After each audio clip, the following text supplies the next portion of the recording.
Good morning, everyone. It is a privilege to be your MC for today, and my name is Loida. Before we start our service this morning, I want to share to you one verse from the scripture in 1 Corinthians 15:33.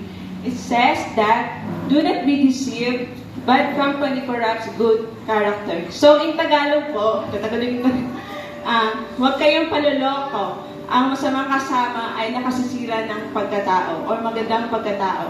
Sige po, magsitayo po tayo and i-tap niyo po yung katabi niyo or kung mas close kayo sa kanya, sabihin niyo po sa kanya, "Natutuwa ako at andito ka at next Sunday po ulit sana magkita tayo ulit." Okay? So, sa pamamagitan ng pagtayo at sa paggaling ng Panginoon, tayo po ay magsiyoko at tayo po ay mananalangin. Sige po, taas po natin ating mga kamay. Ama na yung makapangyarihan sa lahat. Nagpapasalamat po kami sa araw na to na binigay mo sa amin. At pinagkakapurihan ka po namin dahil ikaw lang ang Lord of Lords and our King of Kings and Almighty God. Lord, patawarin mo po kami sa mga nagawa naming kasalanan, sa mga naisip, mga nasabi na hindi nakakalugod sa inyo. Maging karapat-dapat po kami sa pagharap sa inyo. And tatas ko po sa inyo na bawat mensahe po na maririnig po namin ay may sa puso po namin. Ikaw po ang mga kapurihan, O God. Tataas ko po sa inyo na malaman po namin yung mga dapat namin malaman sa pamamagitan nga po ng salita mo. And tatas ko po sa inyo. Nasabi mo nga sa James 1:5 na for those who ask wisdom, Lord, ask wisdom and you will generously be given to you. And nagpapasalamat po ako sa mga tao nandito, presence po nila ay kayo po ang mabless, O God. Tapos ko po sa inyo na bawat na po na wala pa po dito ay pagkaingatan mo po sila, O God. Pabilisin ka nila mga kilos, kaya paglalakad para makarating po dito. Tapos ko rin po yung pananabahan po na ngayon ay kayo po ang makapapurihan, kayo po ang makita. Itago mo po sa krus ng Kalbaryo ang bawat pastor na magme-message, O God. Ito po ang kasama talangin, sa pangalan ni Kristo Jesus. Amen. This time we will sing joyful song to the Lord and we will give the floor on our music team. Amen. Hallelujah! Ngayon papatuloy tayo na tumayo at ngayong umaga, sama-sama ulit tayo na magpupuri at aawit sa ating Panginoon. Amen!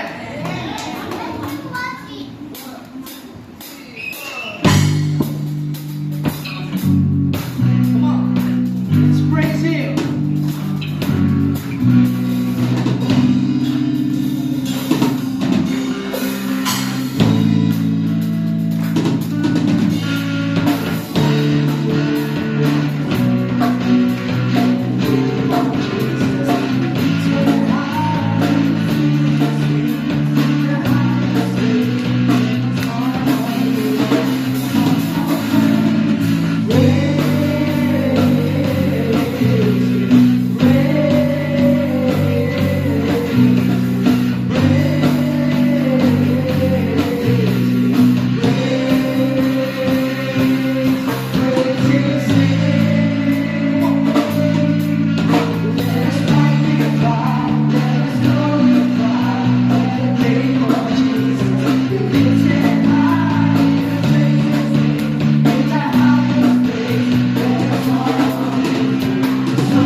salamat po muli, Panginoon, sa umaga ito. And Lord, sabi nga nga po niya sa inyong salita, walang makakapaghiwalay sa pag-ibig mo, Panginoon. O God.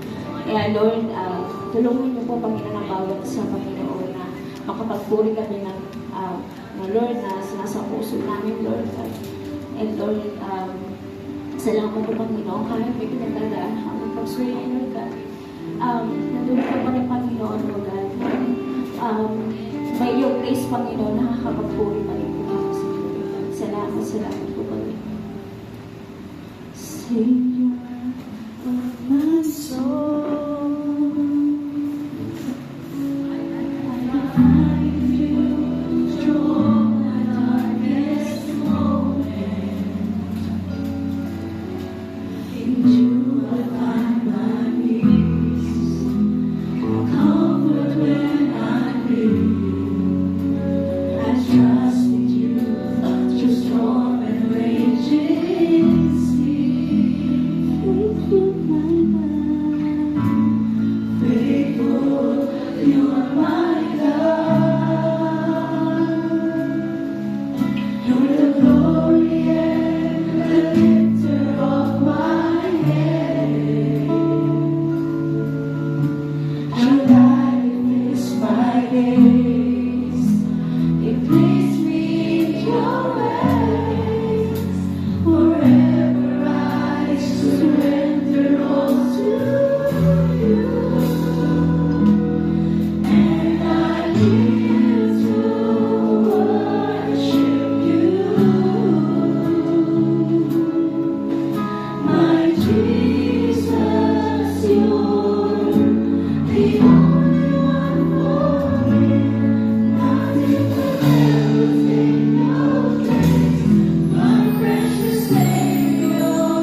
lang natin sa Panginoon.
Okay, to God be the glory.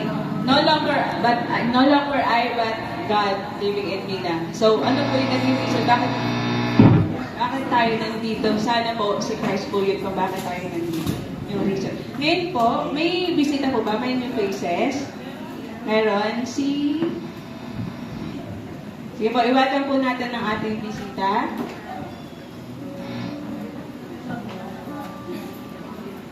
Okay po. Tawagin ko po yung ating bisita. Pwede po magsitayo. Tayo po yung dalawang bisita. Si Miss Abby Riza Evangelista. Okay, welcome po sa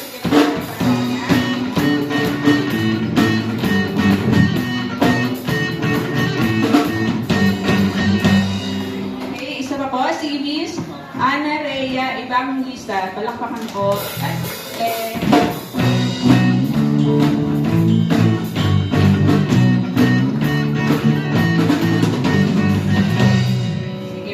This time, i-ready po natin ating mga puso't isipan sa pakikinig ng mensahe.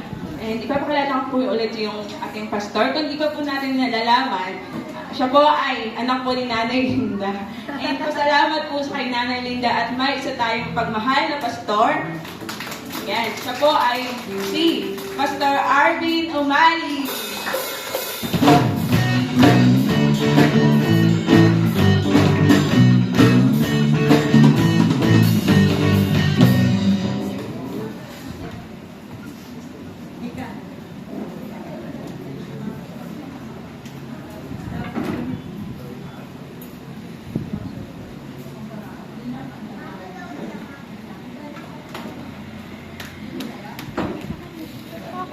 Sa pong magandang umaga sa ating po lahat.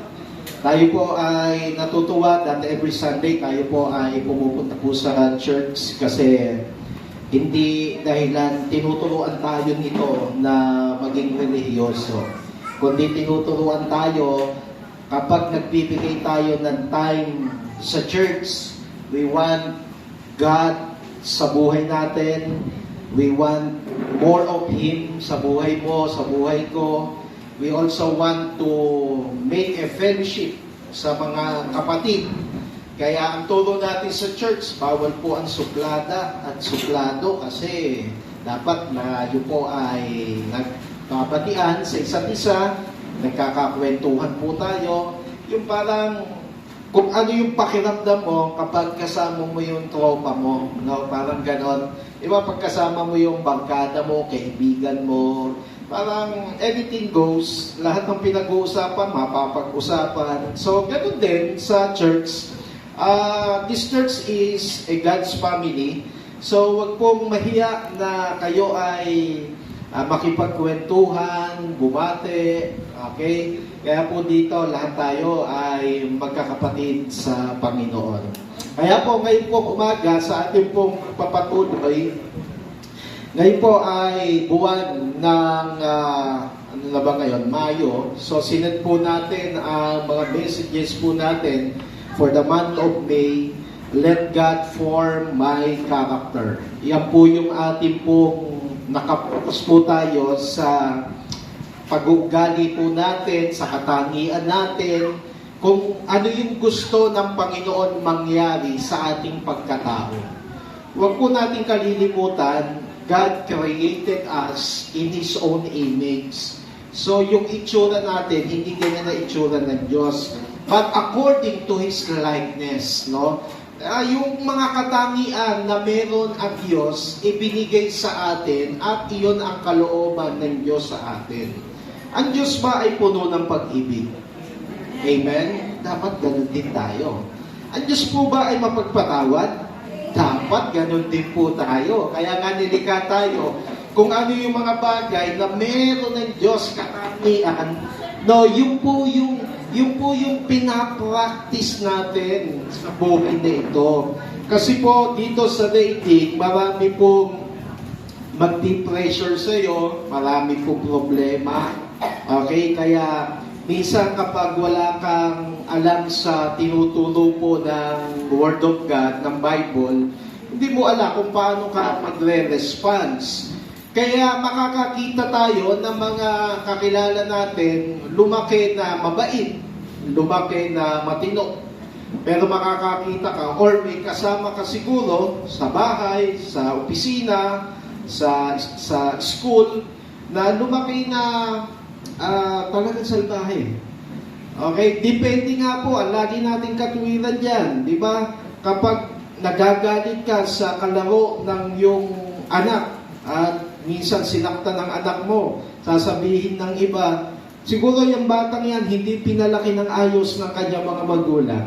Di ba? Yan ang kalimitan sinasabi natin. Kasi there's something po na nangyayari mula sa pagkabata natin, yung pong nagbibigay ng pagkatao po natin. Contributor, sino po yan? Yung sitwasyon sa buhay. Okay? Yung mga tao. Paano nga ba tayo pinalaki ni nanay at tatay? No, yung mga difficulties sa buhay, mga challenges, yan po yung contributor na kung sino tayo ngayon. Pero alam niyo po ba, kapag ang isang tayo nakakilala sa Panginoon, I really believe, talagang binabago siya ng Panginoon. Amen? From darkness to light. Okay? Yung dati, ang gulo ng buhay, puno ng mga problema, okay, hindi niya alam ang purpose ng buhay, but kapag dumating siya sa punto na siya'y nakakilala na sa ating pong Panginoon, mas naiintindihan niya bakit siya'y nabubuhay. Kayo po ba naiintindihan niyo na bakit ka nabubuhay ngayon? Alam mo na ba yung layunin? Bakit ka nasa gantong edad na? Ako po, 50 na. Bakit kaya ako pinaabot pa ni Lord ng gantong edad? Bakit ganon? Yung mga bata, maaga na mamatay. Yung matatanda, gusto nang mamatay, hindi mamatay-matay. Kasi iba-iba ang purpose ng Panginoon po sa atin. Amen? Kaya po, kapag tayo may relationship kay God, nabubuhay tayo hindi na para sa ating sarili. Nabubuhay na tayo para sa Kanya. Yun po ang sinabi ni Apostol Pablo.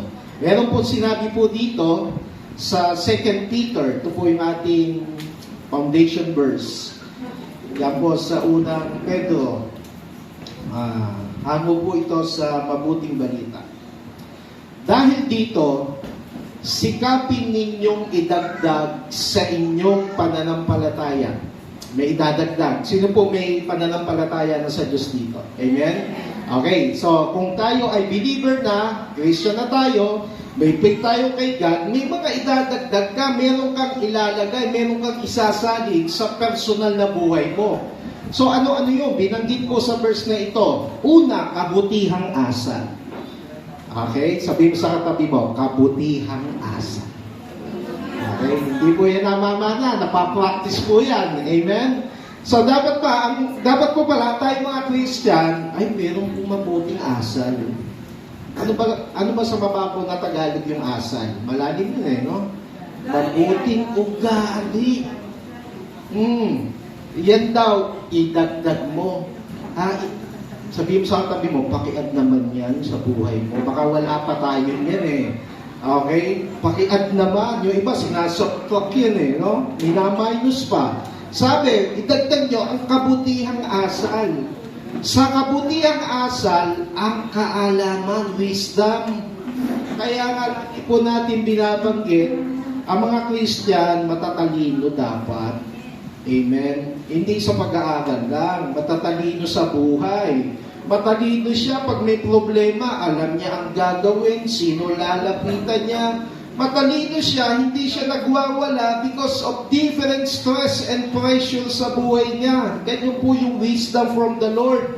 Kaya pag meron kang mabuting ugali, meron kang wisdom. Amen? Sa kaalaman, ito ang mahirap, yung pagsupil sa sarili. Alam niyo kung ang katumbas na word niyan? Discipline sa sarili.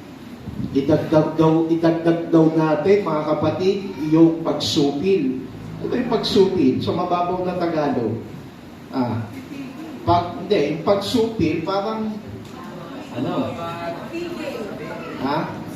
mga makata dyan. Ayun, disiplina, parang, inaalagaan mo yung iniingatan ng sarili. Parang gano'n, no? Oo, inaayos mo yung sarili mo. So, kung ikaw ay laging nagwawala sa buhay, kapag marunong kang magsupil ng sarili mo, nakukontrol mo yung sarili mo. Okay? Kahit gustong-gusto ng batukan ng iyong asawa, sa sobrang katamaran, pinipigil mo pa rin, may pagsupil. Kahit napakadaming magagandang babae na lumapit sa iyo dahil alam mo may asawa ka, hindi mo sila papatulan. Bakit? Marunong kang sumupil sa sarili mo. Gusto mo ng disiplina. Amen?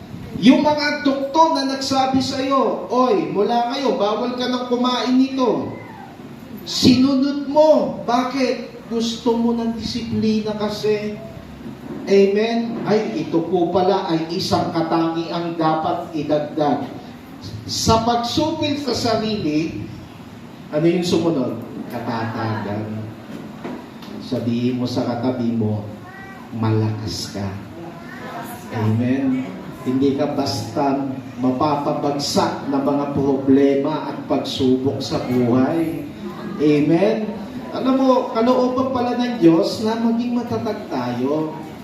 Okay? Idagdag daw yan sa katatagan. Okay? Sa buhay po natin. Pag merong katatagan, nadadagdag din yung kabanalan. Holiness. Holiness, it means hindi tayo nagkakasala, malayo sa pagkakasala.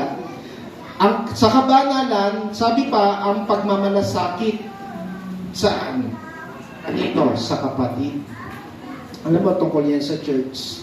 Kaya pag naging Christian ka, hindi pwedeng wala kang pakialam dito sa mga members sa church. Alam niyo po ba yun? Yun, no? Idagdag mo yon. Kaya pag tayo ay may mga kapatid na namumroblema, no, maramdaman niya na may dumadami sa kanya. Bakit? Kasi dinagdag na natin na tayo ay nagmamalasakit sa mga kapatiran. Amen? Kaya pag sinabing ng kapatid, tulong, dapat lahat tayo tumutulong.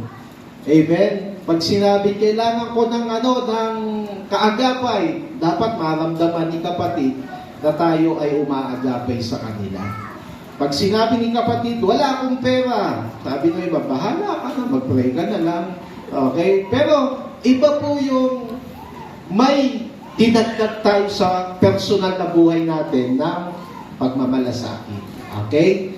So, pagmamalasakit, pagkatapos pag-ibig.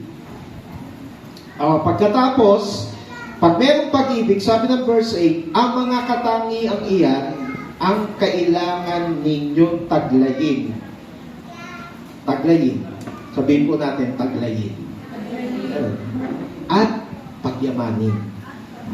Ganda ng word na yan, no? So, yung verse 5, 6, and 7, lahat na nababasa nyo po dyan, lahat po tayo dapat ilagay daw po natin sa sarili natin at pagyamanin.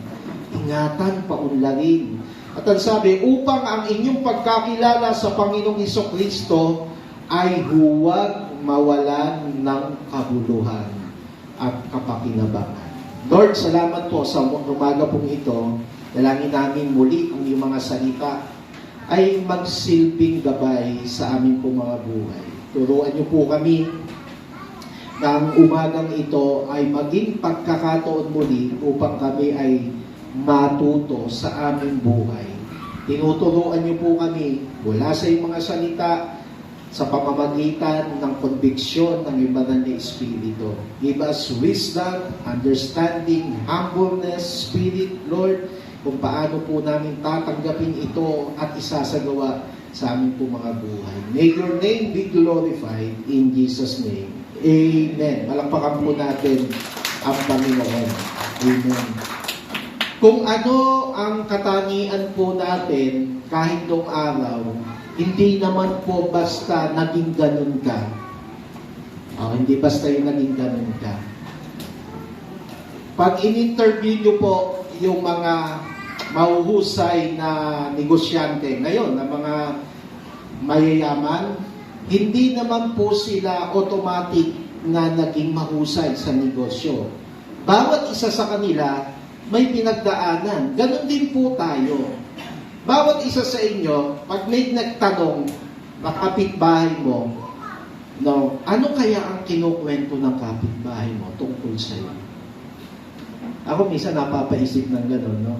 Pag nagkakakwento kaya yung mga kapitbahay ko, ano kaya kinukwento nila tungkol sa amin?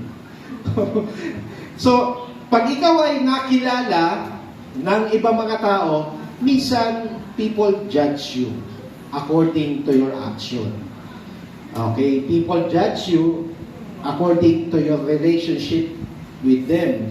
Kasi minsan tayo po, isa po sa napakatinding hamon sa buhay po natin ay yung maipakita yung pagiging totoong Kristiyano natin. And people say, sabi nila, wala nang distinction ngayon ang born again at hindi born again. Kaya minsan, yung ibang born again, isipin nyo to, sinasabi po nila, mas maigi pa yung hindi born again, mas mabait kaysa sa born again. Nakakalungkot, diba?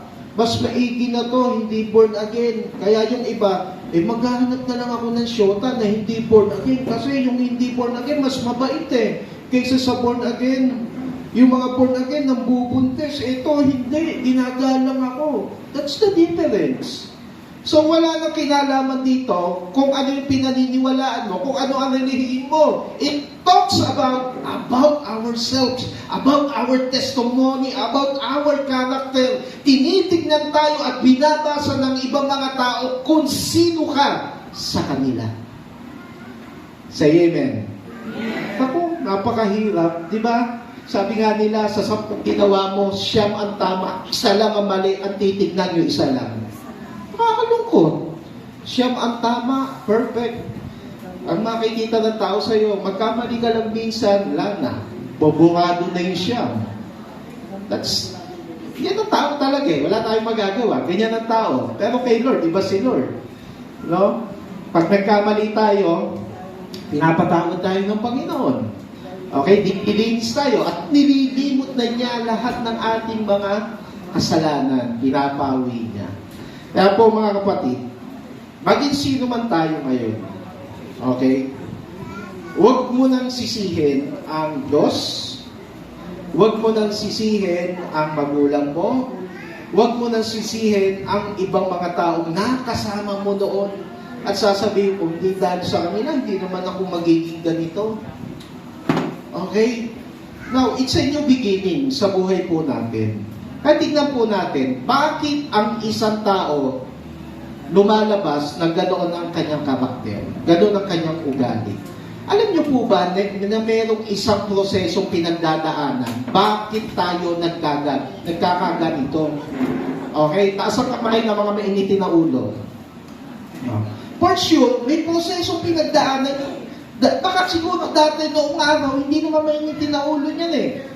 Problema, mula nung nagkasawa, naging mainitin ang ulo. Well, there's something na merong nag-contribute sa kanya kung bakit naging ganun ang character niya. It is a stages of life. It is a stages. Ngayon po, tingnan po natin to. Meron po ako nabasa, bago mo malaman ng isang tao na ganun siya, minsan din na natin tinatanong kung ano yung pinagdaanan niya kasi. Kasi meron daw 4 stages of character. Bago tayo naging ganito ang ugali. Okay? Una-una, dumaan ka sa number 1, first stage. Yung isip. Okay? Ano ang isip? Yan yung nag-start ka, mag-decide, ano yung gagawin mo sa sarili mo. Ano yung magiging ikaw. Amen? Kaya may mga tao, ang paniniwala nila, kung ano yung nasa isip nila, yun ang susundin nila. Okay? So, pag iyan na, andyan na sa utak mo, pangalawang stage, ito, magiging attitude mo na yun. Amen? So, diyan na mabubuo yung paniniwala mo, at yun na yung susundin mo. Amen? Sino po dito ang gusto maging asawa, yung matandang mayaman, madaling mamatay? Meron bang ganon? Meron ba sa inyo gusto yung ganon? Ngayon, nabuo yun sa isip mo. Tapos, yun na yung gusto mong gawin, paniwalaan. Okay? Ngayon, pag sinabi mo sa sarili mo, tingin ko, hindi ako siguradong ligtas pag namatay ako. Kahit born again ka, ganun ang paniniwala mo, magiging attitude mo yon. You will act upon it. Kaya magugulat ka, pagdating mo sa langit, akalain mo yun, nasa langit ako. Kasi hindi ka naniwala eh. Sabi ng Bible, may kaligtasan sa sino man sumampalataya kay Kristo, sumampalataya ka. Kaya ngayon, kung ang nasa isip mo, pag namatay ka, bukas, wag naman po sana, hindi mo tiyak kung mapupunta ka sa langit. Huwag kang magugulat. Pagdating mo sa langit, may kaligtasan ka. Kasi yun yung grasya ng Panginoon. Amen? Nakalive tayo eh. Meron sana ako sasabihin. Number 3. Okay. Pangatlong stages, action na. Okay? Yan na yung magiging paniniwala mo at yun na rin ang gagawin mo sa buhay mo. Amen? Bawa ganito po, no? Inapi ka nung maliit ka. Inaltrato ka. Nabuo ngayon sa isip mo, yung sa thoughts mo, maghihiganti ako. Maghihiganti ako dun sa lolo ko. Kasi ginawa kong punching bag niyan nung maliit ako eh. So, ang magiging attitude mo, magkakaroon ka ng bitterness. Yung sama ng loob. Ang tagal na no, hanggang may pamilya ka na, gusto mo pa rin gumante. Pupunta ka sa Palawan, no, taga Maynila ka. Kahit malayo yan, makaganti lang ako sa lolo ko. Nadayo ka pa ng Palawan. No, makaganti ka lang. Yun na yun, magiging action mo. Pag nakita siya, hahambalusin mo yung lolo mo hanggang mapatay mo. Kaya, pag yung tatlong yun, okay, yan na ang nangyari at naging decision mo. Tsaka lalabas kung sino ka talaga. Ito yung pang-apat. Yun ka. Yung karakter mo. Kaya ang dahilan, kung ano ugali mo ngayon, kasi meron kang pinagdaanan noon, naging isip mo, naging attitude mo, naging action mo. Paano kung mali yung naging tatlo? Magiging mali na rin ang karakter mo. Okay? Kaya we as a Christian, gusto natin mabago tayo. Magkaroon tayo ng renewal. Kaya po sa Bible, sabi, but be transformed by renewing of your mind. Kaya kung hindi dati, magulo ang takbo ng thoughts mo, ng isip mo, mula nung maging Christian ka, binago mo na rin yung mga paniniwala mo, pag-uugali mo. Kaya ngayon, na-develop na sa'yo ang hindi, yung dati ang na-develop sa'yo, yung worldly character, yung makamundo. Okay? When you become a Christian, ang nadi-develop na sa'yo ngayon, yung godly character. Maka-Diyos. Amen? Kaya tayo lumalayo na talaga sa dating buhay. O taas ang kamay ng mga lumayo na sa dating nilang buhay. Amen? Ako may fraternity dati, pero hindi na ako nagprat. Nainom po ako dati, pero hindi na ako uminom. Okay? Nambababae ako, pero hindi na ako nagbababae. Isa na lang ang babae ko sa buhay. Walang iba kundi si Pastora at hindi ko na ipagpapalit yan kailanman hanggang sa dulo ng walang hanggan. Diba? Because na-transform ka na yung isip mo. Kung hindi ako na-transform, sawa ko, taba na dati, sexy. Baka paghanap nga ng mas sexy sa kanya. Mali na yung magiging action mo, mali na yung magiging character mo. Amen? Think about this. Bakit hanggang ngayon may galit ka sa puso mo? Kasi yun nilagay mo sa isip mo, sama ng loob. O kaya yung pinakikita mo sa sarili mo, okay, sa ugali mo, yung nagiging outcome ng sarili mo, nagiging ganun ka na rin. Yun, ang masaklap. Nandadamay pa tayo ng ibang tao. Kaya ang isang Kristiyano na totoo nakakilala sa Panginoon, totoong binago na niya ang kanyang karakter. Amen? Ibang tao, makakapagsabi niyan. Mahal mo sa buhay? Alam niyo ba, ang pinakaunang tao daw na higit na nakakakilala sa iyo, of course, bukod sa Panginoon, alam niyo kung sino? Yung may mga asawa mo. Kaya, ano ba, yung may mga asawa dito, kung gusto mo siya makilala, tanungin mo yung asawa niya. Makikilala niyo talaga siya. Hindi magsisinungaling niya kasi yun talaga ang kasama niya lagi eh. Kung gusto niyo ako makilala, hindi na ako magkukwento. Si Pastora, tanungin niyo kung sino ko. Oo. Kasi yung iba sa inyo, nakikilala lang ako pag nandito tayo sa church eh. Siyempre, mas mahaba ang buhay natin sa labas. Di tanungin niyo siya kung sino si Pastor Alvin. No, pag wala sa church. Ayan. Yung mga anak natin, yung mga kabataan, maraming lihim yan eh. Tanungin mo. No? Yung mga kapatid din yan. Yung mga magulang. So, walang higit na nakakakilala sa atin. Una, ang Panginoon. Kaya, alam niyo po, ang karakter napakahalaga. Na ang Diyos ang tumulong po sa atin. Kasi ayaw po nating maging maranasan sa buhay po natin na tinatawag tayong Christian. Masakit pakinggan to, no? Yung tatawagin, born again pa naman niya, bakit napaka-chismosa niya? Di ba? Dinidikit lagi nila yung salitang born again sa atin. Kasi alam nila, you go to church, nananalangin ka, alam nila na ikaw ay Christian, kapag nakakita ng butas sa'yo, wala na, sira ka na sa taong yun. Ang hirap, parang isang maliit na papel na malinis, sa typewriting, pag may tultok doon na kulay itim, unang makikita dyan, yung napakaliit na tultok, dumi, di pwede yan. Okay, ganun talaga. Kaya, challenge sa atin ng mga Christian, i-develop po natin ang pagiging mabuting karakter sa buhay po natin.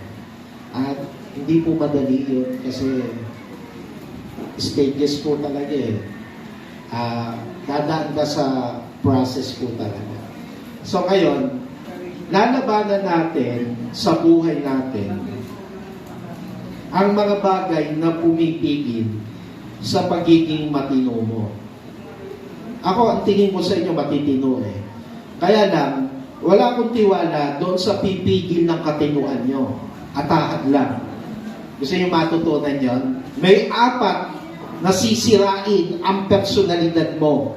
Ang mabuting character mo, ang godly character mo. Itong 4 na to, ingatan mo to sa buhay mo. Amen? Kasi pag itong 4 na ito, nako, hindi mo na paglabanan, masisira talaga ang mga testimony natin. Alam mo si Lord, si Jesus nung dito, sabi na Isaias, alam niyo bang hindi gwapo si Jesus nung nasa earth? Nabasa niyo yun sa Isaias. Kasi wala siyang physical appearance na nakakapag-attract sa tao. Kaya kung iniisip nyo, very handsome si Jesus. Macho siya, oo, kasi karpintero siya. Pero sabi ng Bible, hindi po siya, sa tao yung sasabihin, ay, yun na si Jesus, ang guwapo. No, hindi po siya ganun ang datingan. But, He's the anointed one. Kaya siya, lumalapit ang mga tao sa Kanya because of God's anointing. Okay, so ito, tingnan natin. Baka kasi ngayon, ito sumisira ng pagkatao mo. So, tingnan natin. What are the hindrances of a good character? Ano ba yung mga humahadlang sa pagiging mabait mo, sa pagiging matino mo, sa pagiging maayos mong tao, sa pagiging totoo mong tao?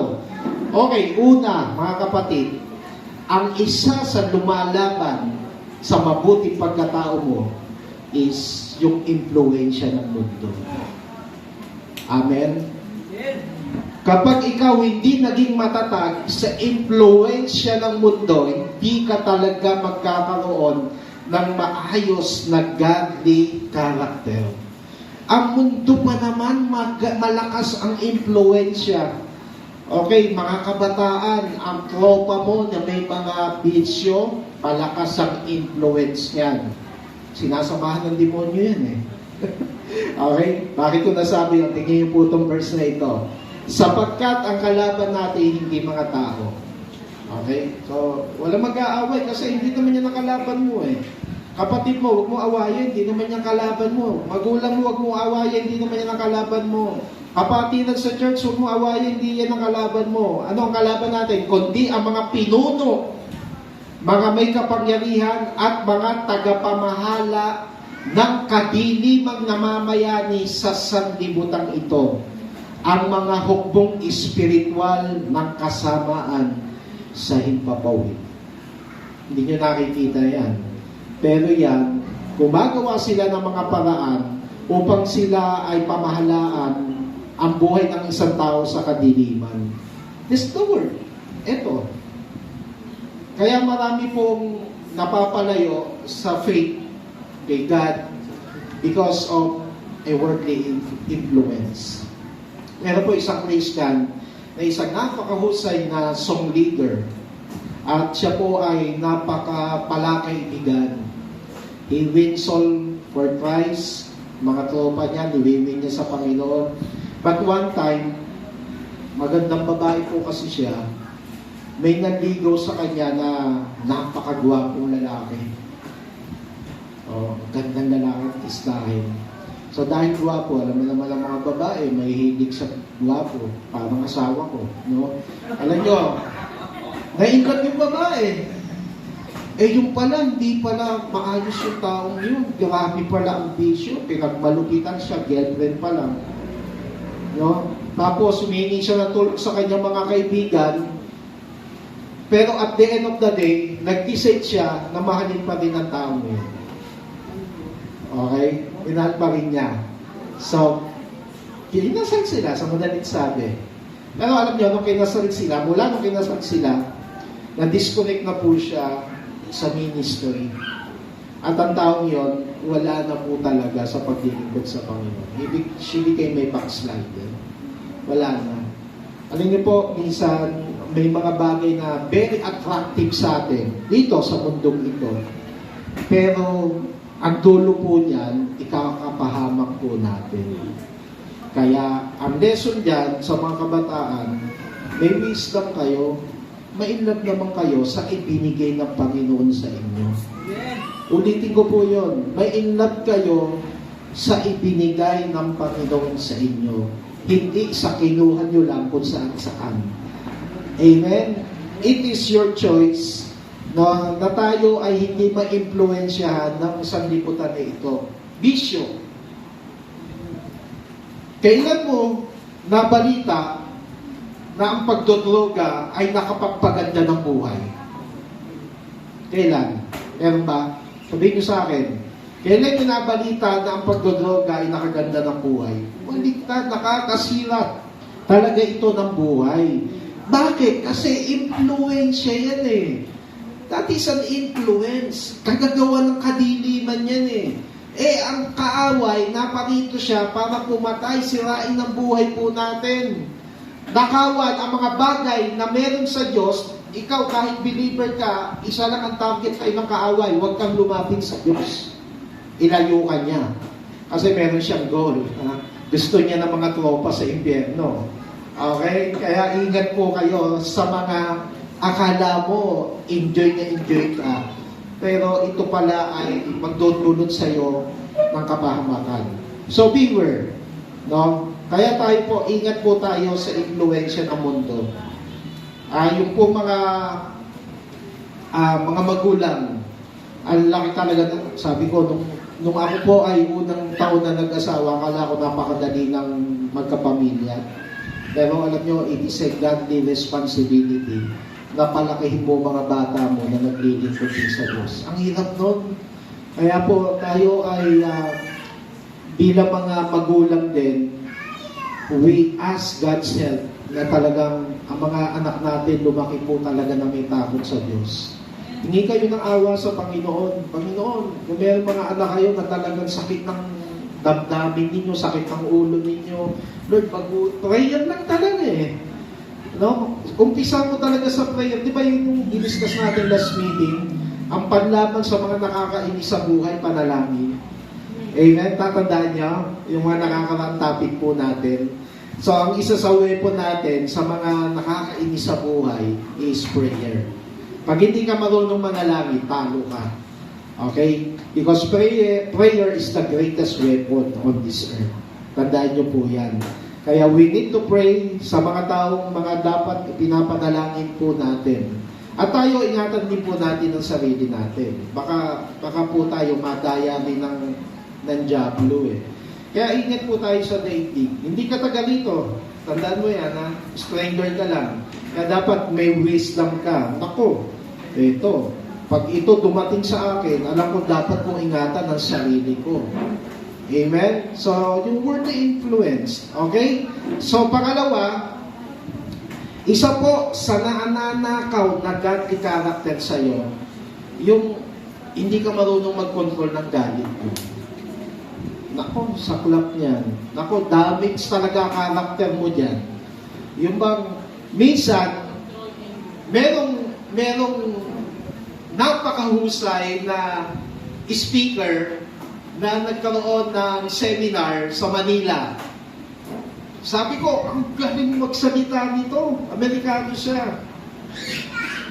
Tapos, after ng seminar, nakipag-fellowship, ang galing makisama sa may ako sa speaker na to, ang galing magsalita, ang galing sa tao, talagang tingin ko napakabait talaga. Pero, alam niyo po, yung isang member natin, hinatid sa airport. Hinatid. Amerikano to, ha? So, doon nasa airport, nakita nila, 4 na oras manitiling yung flight. 4 na oras. Alam nyo, sabi nung isang member natin sa church dati, Pastor, dapat di na lang ako sumama doon sa paghatid. Bakit? Parang mas nakilala ko yung speaker natin. Okay naman yung speaker natin. Alam mo, Pastor, 4 na oras delay yung flight, nagmumura doon sa airport. Galit na galit. Diba, pag nagmura yung mga Amerikano, what the? Diba? Ganun daw sa airport, galit na galit. Character. Amen? Character. Sabi mo sa katabi mo, character. Yun. Amen? Kaya, dapat tayo, kung gusto magkaroon ng maayos na character, kontrolin natin yung toyo natin. Ako rin po, minsan may toyo eh. Pero, ma-realize mo na lang sa ako, dapat pala, hindi ko pinakita yung ganong galit ko. Di ba? Tsaka mo na-realize sa huli, dapat pala hindi ako nagsabi ng ganon. Kaya, isa sa pumapatay na mabuting katangian natin, mga kapatid, yung galit. Galit ka ba ngayon sa iyong magulang? Kontrolin mo yan. Galit ka ba sa iyong mga anak? Mga anak, galit ba kayo sa iyong mga lolo, lola? Galit ka ba sa iyong kapatid? May kaaway ka ba dito? Kontrolin mo yun. Kasi sisirain ng karakter mo ang matinding galit. Kahit may mga masasama loob, sorry po, minsan baka may sumasama po loob sa akin, patawarin mo na po ako. Pero kayo po mga kapatid, kailangan magtagumpay po kayo dyan. Kasi po, mas nakikilala tayo sa mga kainahunan pagdating po dyan. Kaya minsan nag-outburst yung galit. No? Meron sinabi ang Bible po dyan, yung parang pugon, umuta ko yung verse na yun, no? Pag ang hindi marunong mag-control ng galit, okay, may tuturing na stupid person. Proverbs, sabi, ang madaling pagkagalit ay tanda ng kamangmangan. Hindi ko po nga nilimutan yung sinabi ng Proverbs. No? Dapat kasi aminin natin. No? Alam niyo pa, itong preaching na ito, it is more on practical. Kasi nadidinig nyo to, na, dapat talaga control. Pero ikaw mismo, mag-control ka ng galit mo. Okay? Paano mo makukontrol yan? Tandaan mo yung sabi ng verse natin dyan. James 1:19. Tandaan ninyo ito, mga kapatid kong minamahal. Okay? Matuto kayong makinig. Matuto makinig. Pag masyado ka ng maingay, sinaway ka ng asawa mo, stop! You stop. Tama na. Tama na. Amen. Tumigil ka na. Tigil ka na. Marunong kang makinig. Pag ikaw sinaway, ganun ka pa rin. Nako, walang matututunan. Dahan-dahan sa pagsasalita. Hindi parang gay speaking in tongues ka. Diba? Yung parang Armalite. Hindi yung parang akala mo kung sino ka. Ikaw, dito ka. Akala mo kung sino. Dahan-dahan lang daw. Ang Christian pala, ang turo sa atin, mahinahon magsalita. Yung doktor ko po sa mata, pagkausap ko, parang inaantok po ako. Alam mo, kasi po, sobrang napakahinahon magsalita. Parang naaalala ko yung isang, Ray Langit ba yun? Hindi, parang sino yan? Si Kuya Cesar, parang ganun eh. Sir, alam mo, pag ganyan, ganun po siya magsalita. Kaya nung chinecheck up ang mata lang. Tapos mata po niya, parang sleepy-eyed na talaga nga, ma-relax ka pag tinititigan mo. Pero napakahusay na doktor.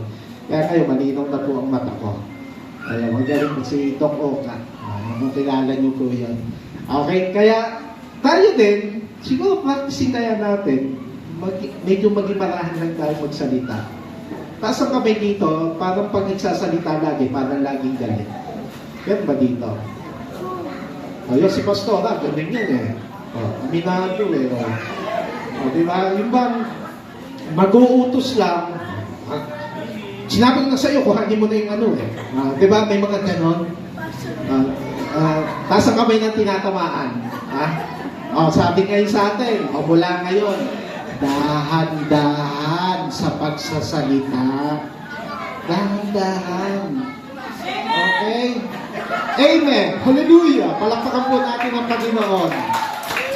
Yan. At ang sabi pa, idagdag natin to, at huwag agad magagalit. Naku, hirap nga, diba? Pag talaga inis na inis ka, sabi ng Bible, huwag agad magagalit. Talagang nakakagalit eh. Kaya titiisin mo talaga, pipigilan mo talaga. Sino po may natututunan ngayon? Na dahan-dahan lang, dahan-dahan. Hallelujah. Pangatlo, isa sa sunisira ng ating karakter. Yung iba kasi, hindi mapagtagumpayan ng kahinaan. Hindi talaga, hirap sila. Kaya yun na nagpapadaw ng kanilang pagkatao. Hindi nila napapansin. Ikaw, anong kahinaan mo? Napagtagumpayan mo na ba yan? Masyado mo niyayakap kasi yung mga kahinaan mo. Alam niyo po, ang kahinaan, ano kabaliktaran ng kahinaan? Yun ang sa Diyos eh, yung kalakasan eh. Dapat pagtagumpayan mo yan. Hingi ka ng tulong sa Diyos. Ang totoo nung, maraming panahon, hindi mo na kayang pagtagumpayan ng kahinaan mo eh. Amen? Ako, isa sa masasabi ko talagang nakapagtagumpayan kong kahinaan ko, alam niyo kung ano yun? Pagsusugal. Nung kabataan ako, hanggang college, napapasugal pa ako eh. Okay? Parang 2 buwan na ako nadalo sa church, napapalaki na yung pa ako eh. Alam niyo yung lucky 9? Yung puso, hindi ako marunong yan eh. Lucky 9, hustler din ako dyan. 20-20, 10-10. Oh. 2 buwan na ako sa church noon. Pero dahil may nagtuturo sa akin, may nagdi-disciple, nakakapakinig ng salita ng Diyos, nakakapagbasa ng Bible, pinapangaralan ng pastor, na-overcome ko yung mga weaknesses ko. Kaya ngayon, tumitingin ako sa Lazada, bigla ako may nakitang laruan na yung color game, parang gusto kong bilhin eh. Sabi ko, ano kaya maglaro kami nila Daniel nito? No, 10 lang sa bahay. No. Sabi ko, wala na ako dyan sa inyo. Baka nagkaroon tuloy kayo ng idea, baka bumili kayo ha. Wala na doon. Okay? So sabi ko, hindi, napagtagumpayan mo na yan. Amen? Kaya mula nung unang taong ko pa lang po sa church, dedo na yung pagsusugal ko. Patakin niya. Kalabitin mo yung katabi mo. Sabihin mo, tigilan mo na yung numero mo. 8:22, tigilan mo na yan. Ha? Baka may mga nataya pa di, huwag pagtagumpayan mo na yan.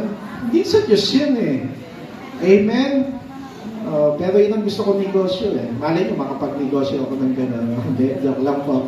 Kung di ako Christian, sabi ko sa business ko, alam mo, kung di ako Christian, dahil sugarol nga ako eh, ganyan ang magiging negosyo ko. Pero, because of God's grace sa buhay ko, mga kapatid, nakapagtagumpayan. Ano kayang kahinaan mo ngayon ang kailangan tapusin mo na? Kung hindi, mananatili ito, you will embrace your weaknesses into your life. Alam mo kapatid, sisirain ang pagkatao mo yan. Yung pagiging godly mo, sayang. Amen? Kaya, hingi tayo ng tulong sa Diyos. Tingnan niyo po, 2 Corinthians 12:9.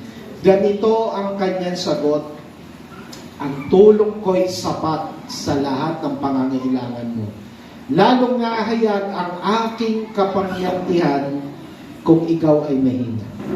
So, hindi mo mapagtagumpayan ang kahinaan mo. Hingi ka sa Diyos. Panonood mo ng mga pornographic site, nanonood ka hanggang ngayon, Christian ka na, hindi mo mapagtagumpayan. Hingi mo ng tulong sa Diyos. Lagi ka natutokso sa mga lalaki, sa mga babae, o sa kapwa babae, sa kapwa lalaki. Hindi mo mapagtagumpayan ang pagiging batingkersi mo. Humingi ka ng tulong sa Diyos. Amen? Wala pong masama. At tutulungan ka ng Diyos. Alam niyo po ba si Pastor dati, munti ka na maging bading? Ngayon ko lang sinabi yan. Kasi ang tropa ko, panay bading nung araw. Apusin ko, nai-influensya ako. Pag nakakakita ko ng pogi, parang nagagandang lalaki ako dito. Teka. Kaya nagsip ako sa babae. Okay? Binago naman po tayo ng Panginoon. Kaya yun, bakit malapit ako magkaganon? Kasi worldly influence eh. Kasi ang tropa mo eh, panibading eh. Siyempre, magiging ganon ka din. Kung sino yung company mo, possibly, maging ganon ka din. Bakit may nalulunod sa drugs? Kasi ang tropa niya, nagda-drugs. Bakit napakahusay magmarites? Kasi ang lagi niya kausap, marites din. Amen? Bakit madali sumama ang loob mo? Kasi ang lagi mo kasama, matatampuhin din. That's influence. Amen? Kaya kung ano man po ang kahinaan natin, personal weaknesses natin, alam ko meron tayo. Hindi tayo ng tulong sa Lord. Kasi Lord, ayoko na pong masira yung pagkatao ko dahil sa aking kahinaan. At I want to live a godly life. Gusto ko talaga, Panginoon, kayo yung magamit sa aking pong buhay. Panghuli, mga kapatid, kaya bagsak ang mga karakter kasi meron po silang unspiritual. Bali wala sa kanila ang spiritual na bagay. No, parang sa kanila walang bigat na bigyang pansin ang relasyon nila sa Diyos. Wala silang pakailan kung masira ang kanilang karakter. Hindi nila iniingatan ang kanilang mga sarili.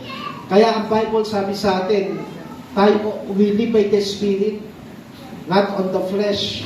Hindi na tayo makalaman hindi na tayo makamundo. Iniwan na natin yan, wala na makakilala tayo sa Panginoon. Kaya the Lord give His grace to us at ginawa po tayong righteous sa Kanyang paningin. Mga kapatid, yung pagiging spiritual, meron pong meaning ata po dyan para mas maintindihan natin. Pag sinabi mo kasing spiritual, hindi naman para kung sino ka napakabait. Pag sinabi pa lang spiritual, relating to affecting the human spirit or soul as opposed to material or physical things. Parang labanan po yan no? Parang sa buhay mo, ano mas matimbang yung buhay na pansanlibutan o buhay para sa Diyos?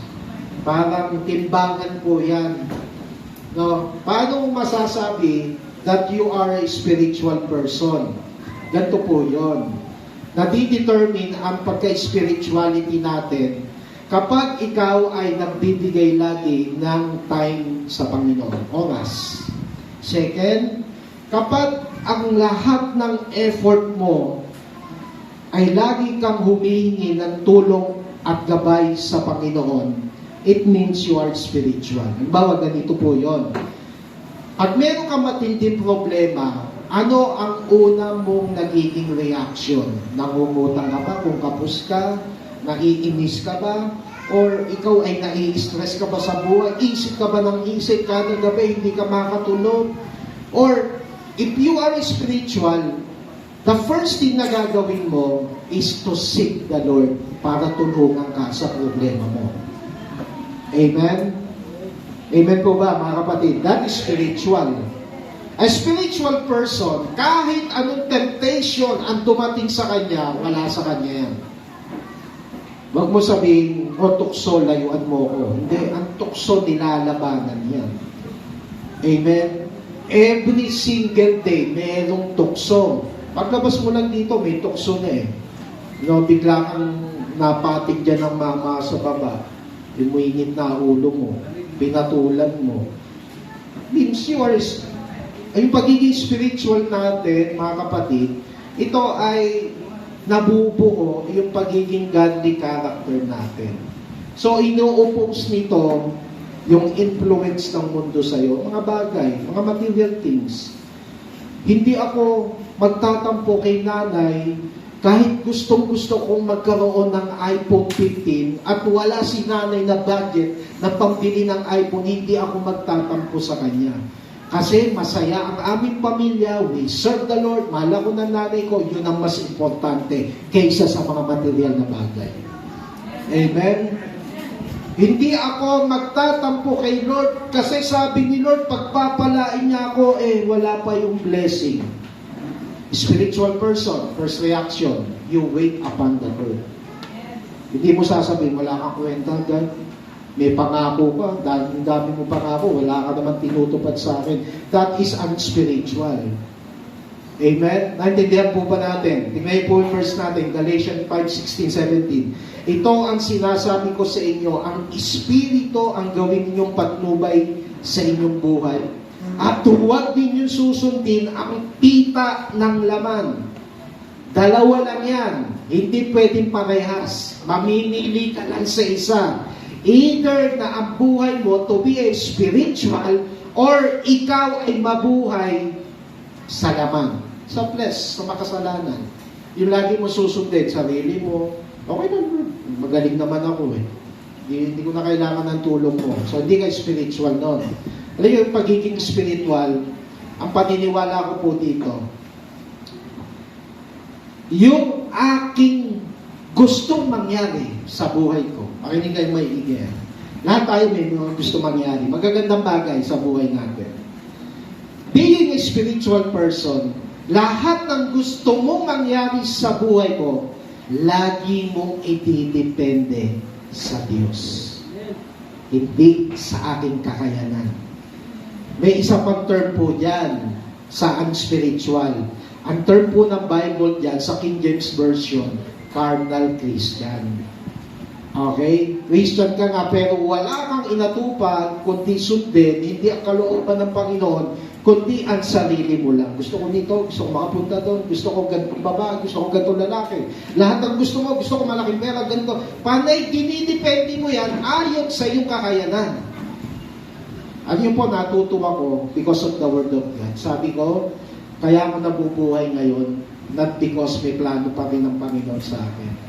Alam nyo, sabi ng Bible, in Him we live and have our being. Kaya tayo nabubuhay dahil sa Kanya. Kaya ka may hininga hanggang ngayon dahil sa Kanya.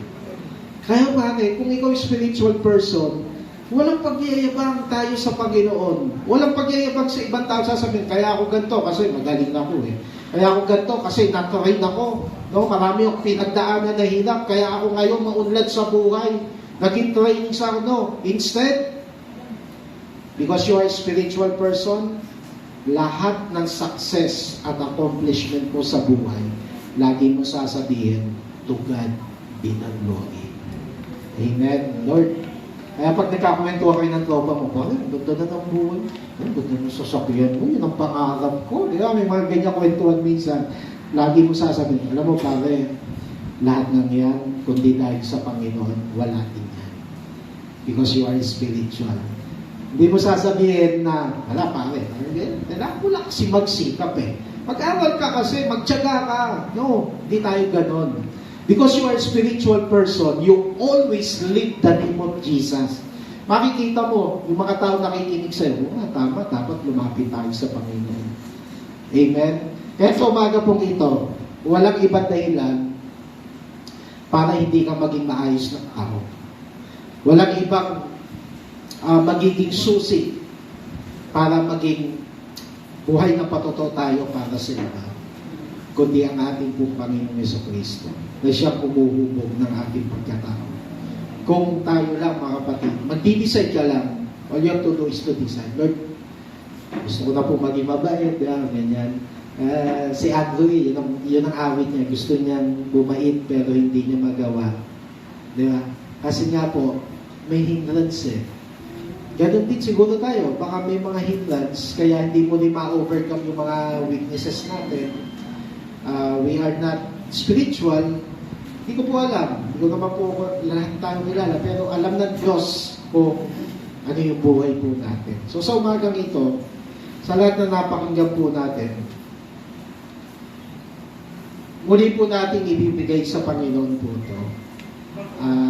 Gusto ko po mas maging marangal ang buhay po natin sa pagiging Kristiyano po natin. Ako po ay humihingi ng pasensya sa inyo. Baka meron po mga nasabi sa inyo sa nagdaan na ikinatampo nyo po sa akin. Humihingi po ako sa inyo ng tawad. Kaya din po ay ganoon rin po yung gawin nyo sa iba. Kung kayo po ay nakasakit ng damdamin ng iba, di humingi na lang po kayo ng sorry. Kasi gusto natin ma-establish yung pagiging good integrity po natin. Okay? Then, a godly character, nagiging matapat po yan sa lahat ng bagay. Kaya, dito po sa church, tinuturuan po natin huwag mangungupit. Okay? Maging pinipot po kayo. Dito po sa church, tinuturuan po natin ang mag-asawa, huwag po kayo magiging unfaithful sa inyong asawa. Maging faithful po kayo. Dito rin po sa church, tinuturuan natin pahalagahan ang mga bagay na may kinalaman sa Diyos. So ito pong pinag-aralan natin ay isang bahagi na lahat po tayo ay matuto. Sa tayo dapat matuto. Ayusin na natin ang sarili natin. Amen. Not because ayaw mo mapulaan, but because gusto mo mag-glorify ng Panginoon sa buhay po natin. Wala naman po ibang dahilan para ipagmalaki natin dito sa Panginoon. Alam mo, kung ikaw ay maayos sa karakter mo ngayon, magpasalamat ka sa Panginoon, ginawa kang ganyan. At kung ikaw may mga pagkukulang sa Panginoon, alam mo yan, kapatid, pagtagumpayan mo na yan. Kasi time is running out. Baka isang araw, bigla nang dumating ang Panginoon. Wala ka ng pagkakataon para magbago. So kung mayroong panahon na best time to commit your life to God, pagtagumpayan mo, kahinaan mo, kayo ngayon. Amen? Baka maging huli po ang lahat. So sama-sama po tayo ngayong pong umaga na itutulong ang ating po mga sarili. Tulungan tayo ng Panginoon na ayusin ang ating po mga attitude. Ibaba natin ang mga break natin sa sarili at ipagkatiwala po natin ang buhay natin sa Diyos. Mga kapatid, this na the best time para sabihin mo, Panginoon, gusto ko pong ayusin niyo ang aking buhay. Ayusin niyo ang aking pagkatao. Ikaw ang maluwalhati sa aking buhay.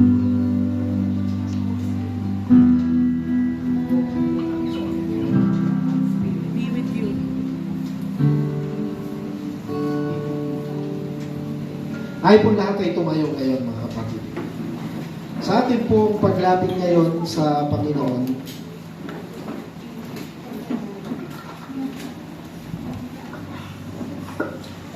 tutulog po natin ang ating mga buhay sa Kanya. At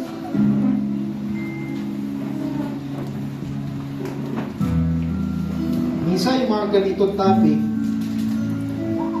para minsan iniisip ko, ano kaya, wag ko na lang ituro ito, baka kasi masaktan, malungkot ang mga member, baka kasi ang pagkindating ay parang judgmental naman ito sa kanila. But the Bible says, all scripture is God-breathed. It is useful for teaching, rebuking, correcting, and training in righteousness, so that the man of God may be truly named. Kailangan mo mapakinggan talaga to. Kasi gusto kong ayusin ang Panginoon, kapatid. Sa mga bagay na gumugulo ngayon sa isip mo, may mga alinlangan ka, may mga pinagdadaanan ka, kapatid. Bayaan mo, mas maging malaki ang Panginoon diyan sa kasalukuyang mong kalalagayan. And you put your trust in Him. Kaya kanyang baguhin, kapatid. As long as you are willing to obey Him, and you are willing to humble yourself before God. Yes, Lord. Your life is my days. It leads me in your ways. Forever I surrender all to you. Lahat isoko po natin sa Panginoon. To worship you, my Jesus, you're the only one for me. Nothing will ever take your place, my precious Savior. Who can stand between my Lord and me? Lord, I live to honor you. Ibang ganyan ang layunin natin sa buhay. Bigyan mo ng parangal ang Panginoon sa buhay mo, kapatid, sa pamamagitan ng buong pagkatao mo sa Kanya. Kaya mong hubugin ka ngayon ng Panginoon, kapatid. Baguhin ka ng Panginoon ngayon. Hallelujah. Yes, Lord. Sama-sama sa paglapit ang bawat isa po sa atin sa Panginoon. We ask for your forgiveness, Lord. Sa aming kapangit, O God. We ask for your mercy, Lord, sa mga uncontrollable spirit sa aming sarili. Linisip kami, Panginoon. Pagnubayan kami.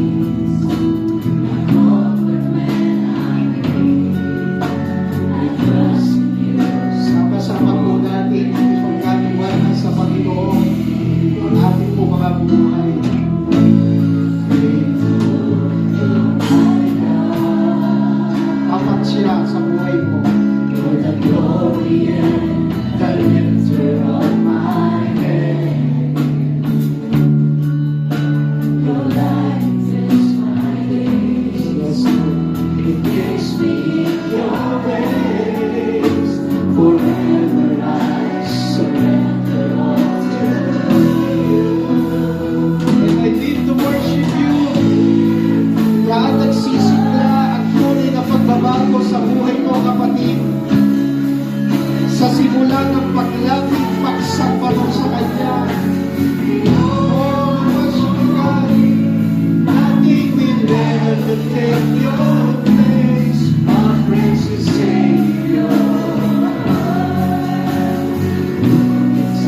nagluwalhati sa umaga po ito. Naalin po namin ang aming mga sarili na karampatang pagsama sa iyo. Salamat sa paglilinis. Salamat sa pagpapatawa. Salamat sa pagtanggap. Oh, hallelujah, Jesus.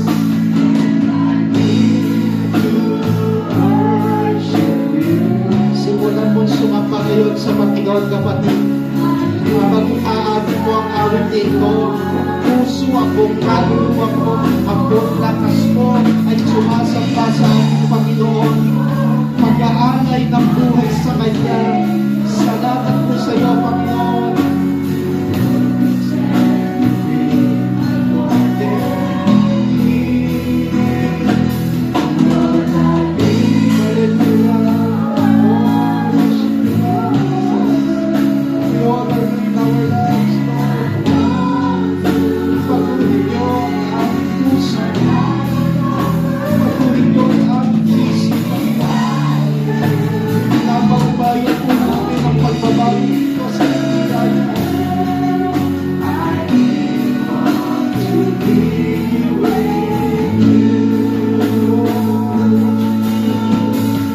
Let us worship the Lord as we offer ourselves to Him. Gawin mo sarili mong alay ngayon sa Panginoon, kapatid. Bayaan mo ang Panginoon ang magmula, maghari sa iyong buhay. Hallelujah. Worship Jesus.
Kapatid, hawakan mo yung kaliwat dibdib mo.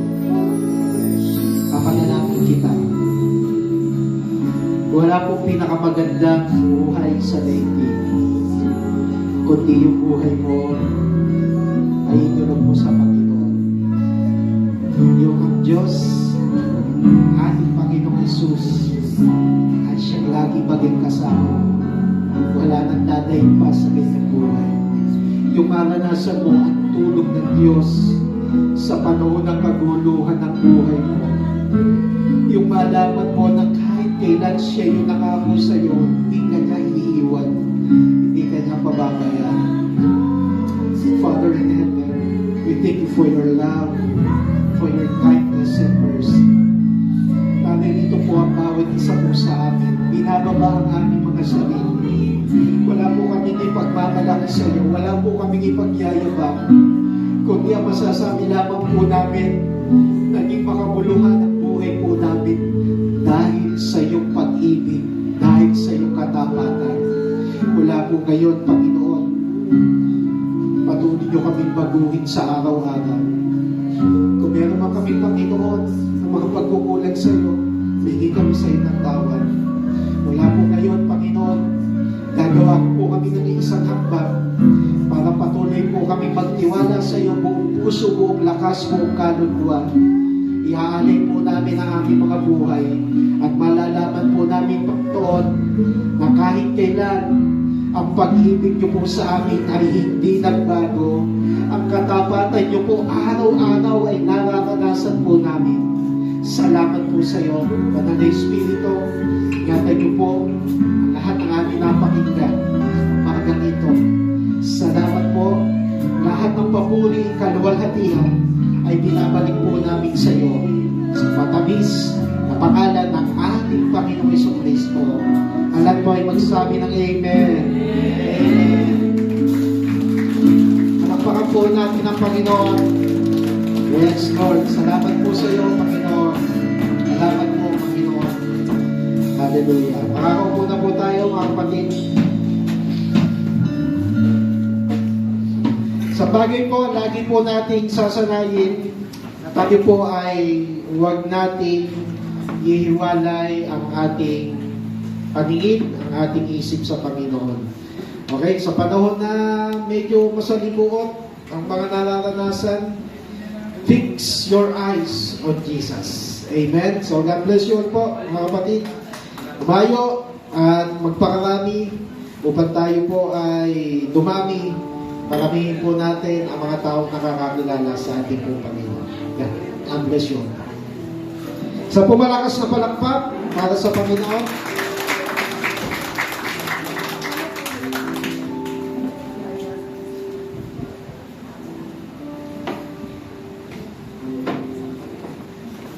Amen. Amen po ba? Amen. Amen. Napakabuti po ng Panginoon. Sabi nga, kailanman hindi tayo piniwan ng Panginoon. Magpapakutuo po muna ako sa kabutihan ng Diyos. Siguro, sa lahat ng bagay na ginawa niya sa akin at ginagawa pa, hindi lahat po ay nakakaalam na siguro na wala na po kaming hanap buhay. Hindi na po ako nagkakantin. Talagang maasa lang po ako sa Diyos. Alam niyo, mas masaya ako ngayon. Kaya naiyak ako, no? Yes, of Lord. Nagpapasalamat ako sa Diyos. Isang panibagong taon ay binigay niya sa akin ngayong araw na ito. Na binigay niya ako ng buhay, lakasan, kagalingan sa sakit at karamdaman. Alam niyo, ang Diyos po ay napakabuti. Hindi niya ako iniwanan, hindi niya ako pinabayaan.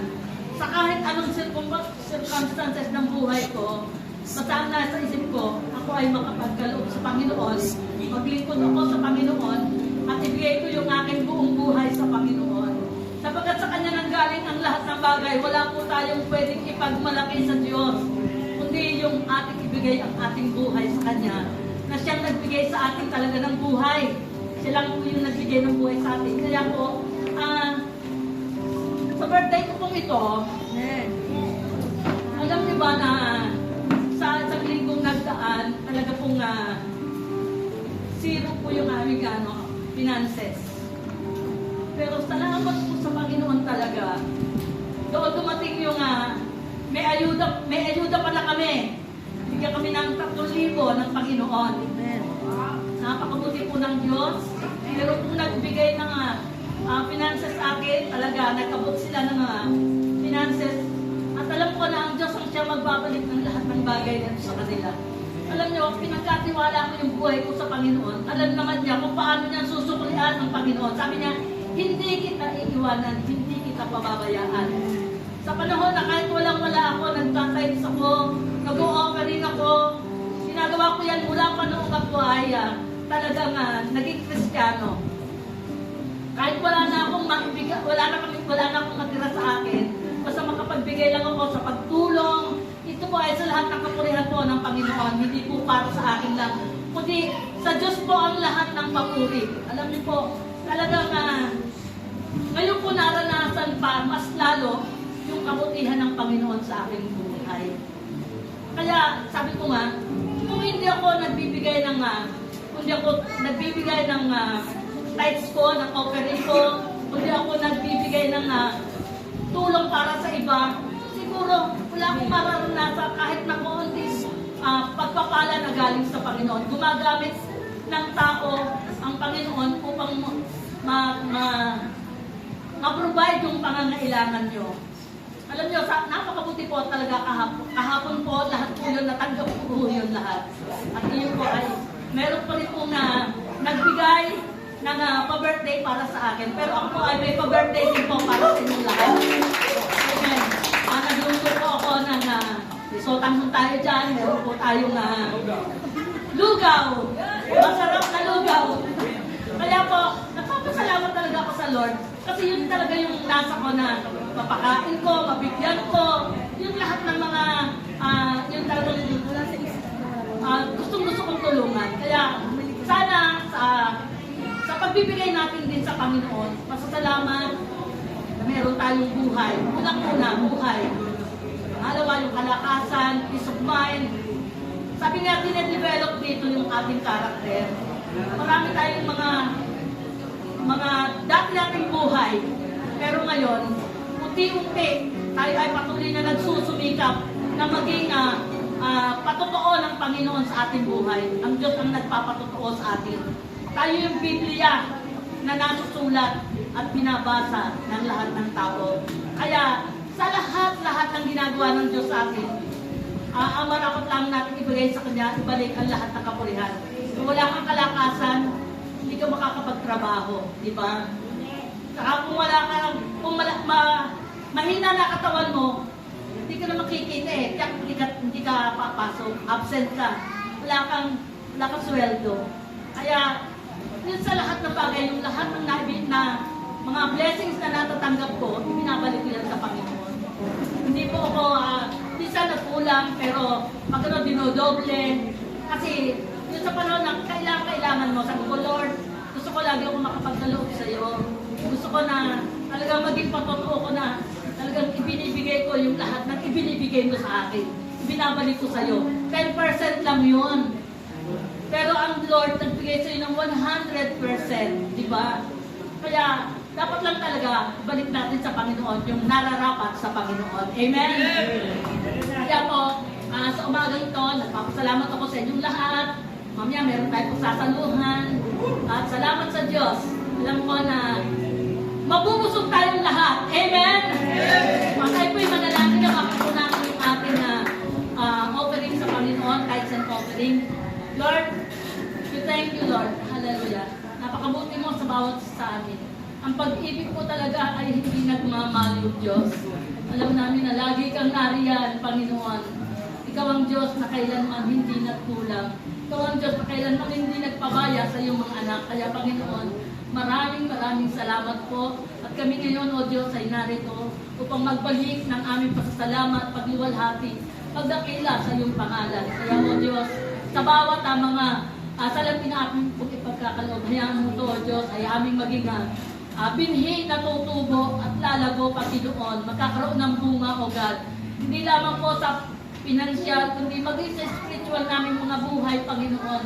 Kaya mo, O Diyos, na tunay na masabi na ikaw ang aming Diyos, na siya namin pinaglilingkuran ay nakikita sa bawat isa sa amin, Panginoon. Kaya po, Panginoon, salamat. Walang hanggang pasasalamat, O Diyos, sa iyong kabutihan. In Jesus' name we pray. Amen.